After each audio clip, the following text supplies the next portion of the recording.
তে এবার পূজার সাইটা রেখে নিয়ে আন। কুনাকে নিয়ে দেখাবার নি বুঝাবার নি। বাপরে খেপাই দিয়ে কি অনেক শোনা যায় পূজার সময় শ্বশুর গিলা জামাইক অনেক কিছুই দেয়, জামা প্যান্ট শাড়ি। না মানে আমার তো ওগুলো আশা নাই, কিন্তু আমার যদি জামাই থাকে লয় আমরা সব কিছুই দিন হয়, জামা হোক প্যান্ট হোক ঘড়ি হোক সাইকেল তো নাই বাইক দিয়ে দিন হয়। পূজার সময় জামাই গিলা শ্বশুরের ঠিনা অনেক কিছুই আশা করে, কিন্তু শ্বশুরের উচিত জামাই গিলা মন খোলাই দেওয়া। কই কোনা গেল কে শ্বশুর? কি জান কোনা যে ফের গেল? তুই মুড়ি গিলা খা, মই দেখি আসুন কোনা গেল। এ বাপরে তোলা খাস হ্যাঁ নাই দেওয়া যোগ।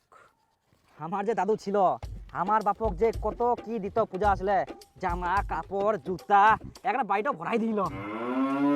আর জামাইক দেওয়া উচিত, জামাই হচ্ছে ঠাকুরের মতো পূজা করা হয় জামাই ষষ্ঠী। দেখো কারো বেটা থাকিনি, আবার থাকিলেও ছেলেপেলে দেখেও পারেনি, তখন কে দেখবে? ওই একমাত্র জামাই দেখবে। এই জন্যই সবসময় না হইলেও পূজার সময় অন্তত জামাইক জামা কাপড় দিবার দরকার।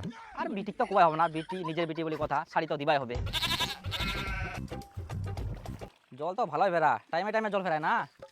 হ্যাঁ বর্তমান দিনে শ্বশুরের ঠিনা জামাই গেলা এখন আশা করিনি, কোনো কিছু আশা করিনি অন্তত মুই আর কি। কিন্তু শ্বশুর যদি দিবা চাই তো ওটা তো অবশ্যই নিবা হবে, কারণ শ্বশুর ভালোবাসি দেয়। শ্বশুর হচ্ছে বাবার মতন, আর বাবা যখন বুড়া পড়ে যাবে সম্পত্তি গিলা কে দেখবে কদিন? তোমরা ফের কোনে আসে হেন? তা তোমরা কোনা যান? সামনে হাগিবা আসিয়া এটা পায়খানা।